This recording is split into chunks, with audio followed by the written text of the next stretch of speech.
that I think is the crux of the success of what the Scotch whisky industry has done. And do you think that's also the pull for whisky drinkers as well, to I get do. a taste of that world? I think the industry has sold its product. Yeah.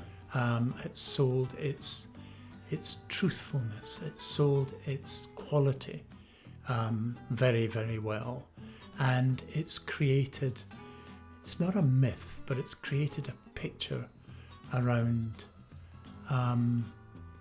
itself.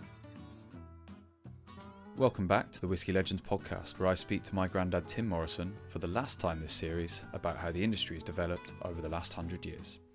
In this episode, we hear about my granddad's thoughts on the whisky industry today, some of the difficulties for newer distilleries, and other barriers that are present for everyone.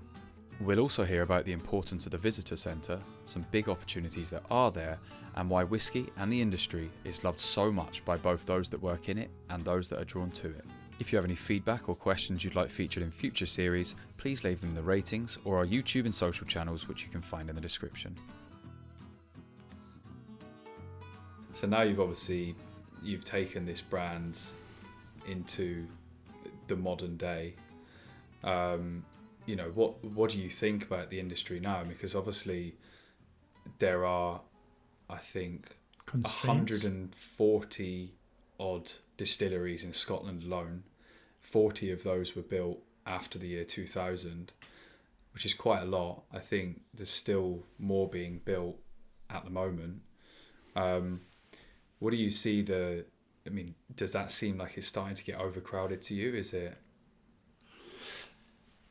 Yes, I do. But I think what worries me more is the fact, but it doesn't worry me, but what I think is a problem is that a number of these distilleries that have been built by people who have been enthused by the idea of having a distillery, have little or no industry background. Now, that's not the case for them all, but that is certainly the case, a number of them. Now, sooner or later, those whiskies are going to come onto the market. Now, on the one hand, these people are going to have a bit of money to put behind their brands in terms of investment in people and investment in the brand. And then they're saying to themselves, well, where are we going to sell this? Because somebody's going to have to go out and start looking for distributors. Yeah. Have to go abroad and start looking for importers. The demands of these people are, right, what are you going to pay me for 6 inches of my shelf?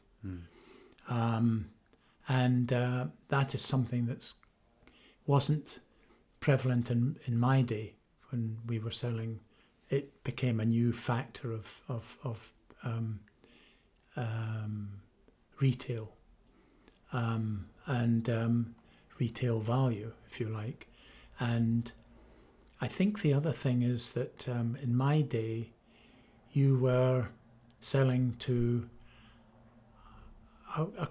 across the grocery sector, and then you had a much wider spectrum of people you could approach to sell your whisky to. Today, basically, what are you looking at? A retail shop, a specialist retail shop, and then the supermarkets.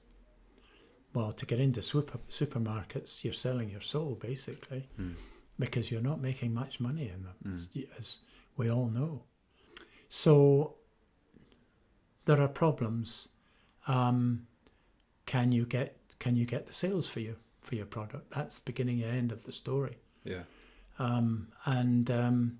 We'll just have to wait and see. Yeah. And this is where, from our point of view with Clydeside, we have AD Rattray with its network of distributors. Yeah. And good distributors. Yeah. And loyal distributors who have followed the progress of Clydeside. So they are all aware of Clydeside. And they're already bought in. They've already, basically, yes. Yeah. Yeah.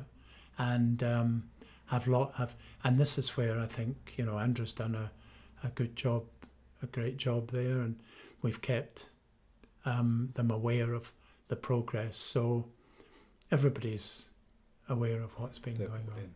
Do you see, because obviously the whiskey, it's been booming for a while now, and even before lockdown and COVID, it was still very much on the up. Do you see that continuing? Is it going to peter out a bit, and then, or do you think it's like stagnating? Is it going to go down? What would you? I think there are two things that are facing the industry at the moment. One are the cost of our raw materials, Mm-hmm. and that is oil and gas, obviously, but our malted barley, which has literally doubled in a very short space of time.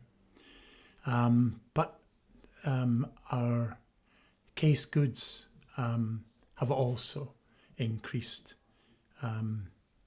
hugely. Our bottles, our cartons, our paper costs. What also is the demand on bottling halls, and if you're a small player, to have your product fitted into a bottling program. You're having trouble with containers. We're having trouble with shipping. So the industry is at this moment being faced with a horrific amount of problems that Obstacles. are all obstacles, which are all, none of which are their own making. And this is a very, very difficult situation for the industry.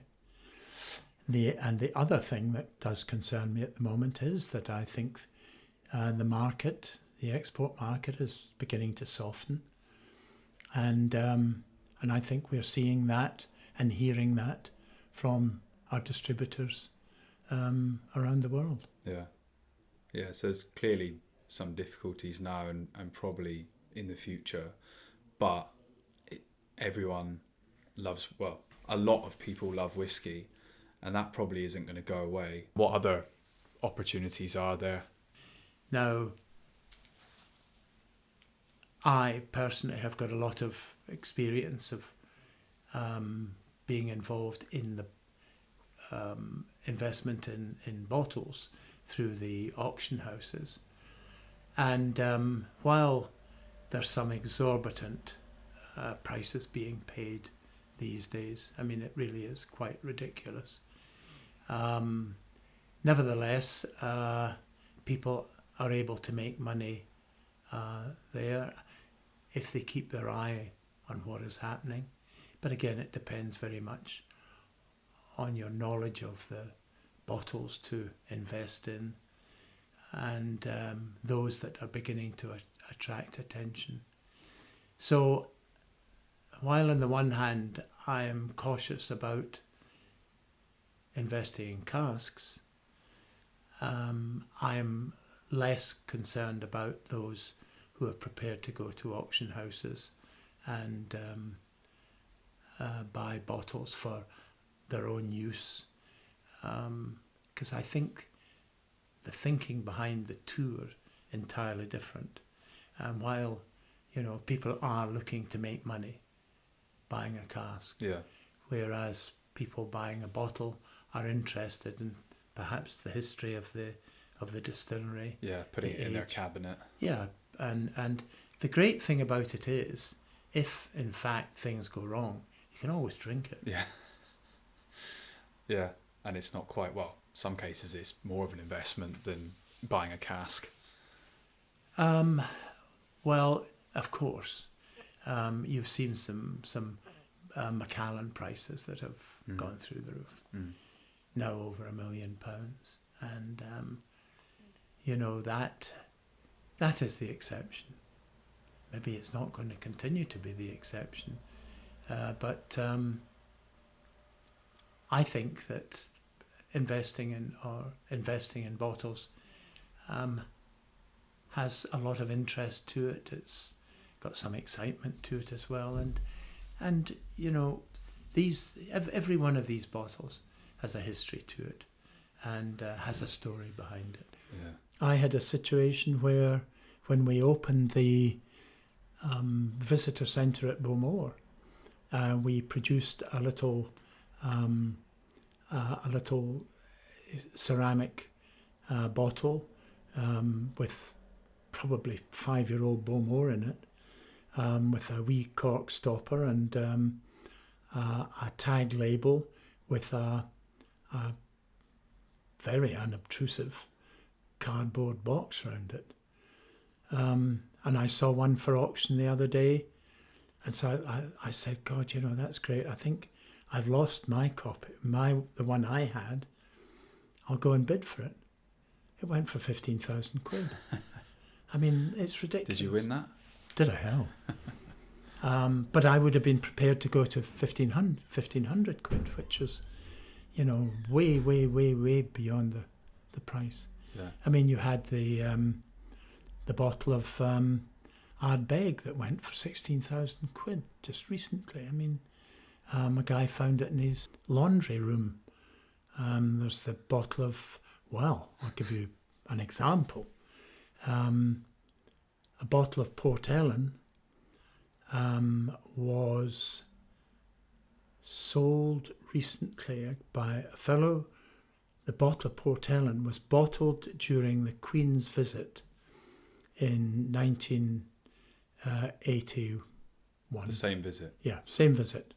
And it went for 28,000 quid. I mean, so... Someone really likes the Queen. Yeah, I mean... And whiskey. And whiskey. I mean, and this is what's happening in the market. Yeah. I mean, I was fairly active in that market, and we have a fairly decent collection of whiskies. But I pulled out of that some while ago. And I suppose we might go back, but unload some of our stuff. Yeah, but the opportunity's there. The opportunity's there.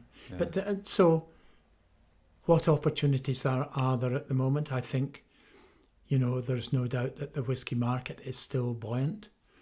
The blended market is buoyant. The Johnny Walker is a very good example of the investment that is being made in it as a brand. Yeah.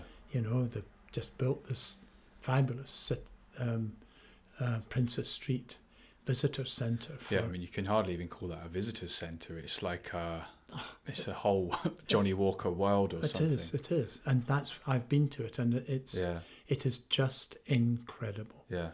And, and people are investing in visitor centres. Yeah. Well, you have an amazing visitor centre at the Clydeside. I mean, we were talking earlier about modern distilleries and what you need to succeed. Do you think the visitor centre is an integral part of that? Absolutely. Yeah. That is the foundation of your brand. Yeah. And you did it at Beaumore in the early days as well. Yeah, we were either the first or the second to build a visitor centre. I think maybe Glenfiddich were just ahead of us, but certainly we in 1975 built, or 74 built our visitor centre, which was, as I say, basically something nobody had ever thought of, because people didn't encourage visitors to their distilleries in those days. Yeah, well, they weren't quite as clean as. Well, you're right. I mean, they weren't exactly pristine, and but we were fortunate that we had a distillery manager at the time and managers who had great care for their product and lavished attention on them. And if you look actually at the pictures of Beaumore there, that was taken at the time, and the buildings are painted and the pipes are painted, and they're tarmacked and what have you. Mm-hmm. Yeah.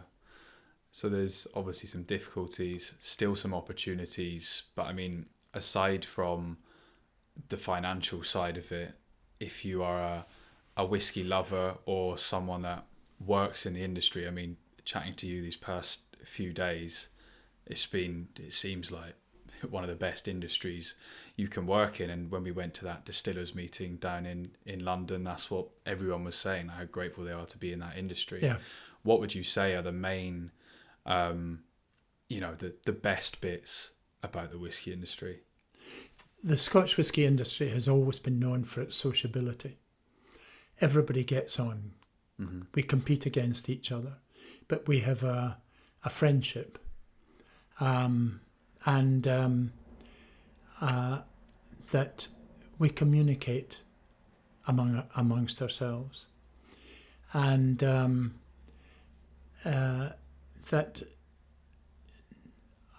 I think this has got a lot to do with the number of families that have always been involved in the Scotch whisky industry. Mm. And these go back generations. And I think that when I say the industry is sociable, it is extraordinary that the families, but if you like, within the families, they are not obtrusive. But nevertheless,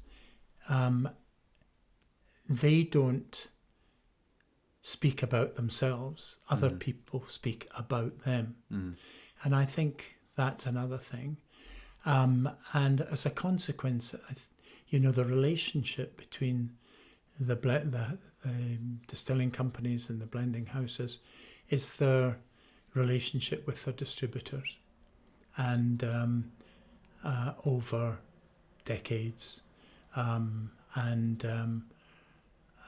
that I think is the crux of the success of what the Scotch whisky industry has done. And do you think that's also the pull for whiskey drinkers as well, to get a taste of that world? I think the industry has sold its product. Yeah.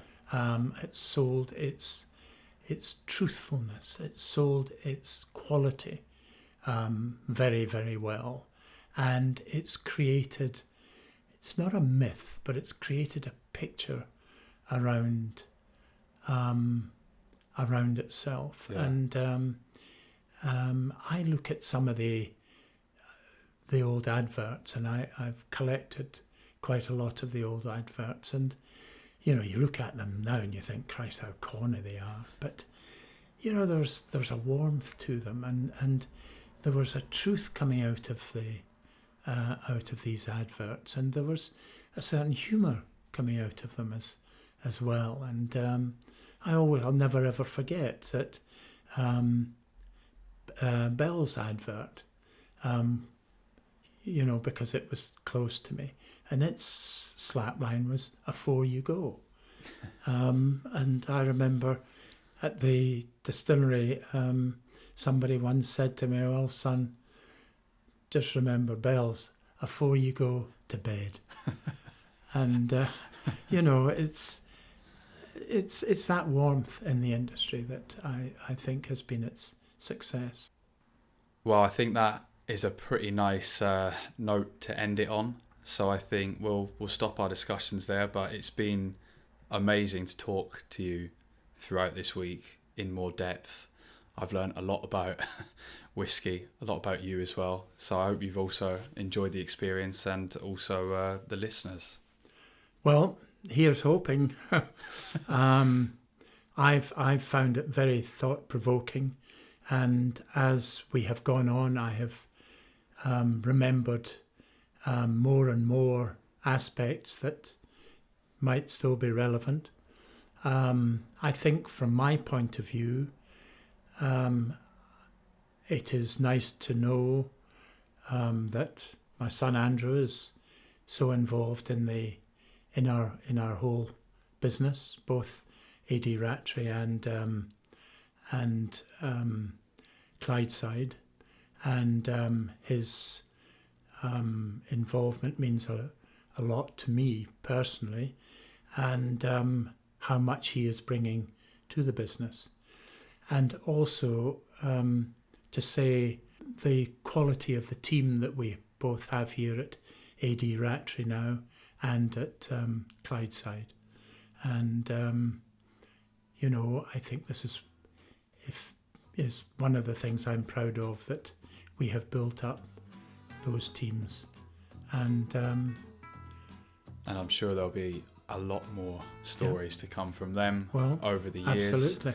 I'm sure there's been a lot of stories that you had to omit for whatever reason that we might learn another time. But it's been great chatting to you. Good. So thank you. Pleasure. And that is it for this season of Whisky Legends, where I hope you've enjoyed hearing the stories and insights from my granddad as much as I have. Please leave us a rating, if 5-star obviously, and as ever, leave any feedback or questions on our YouTube or socials, which you can find in the description.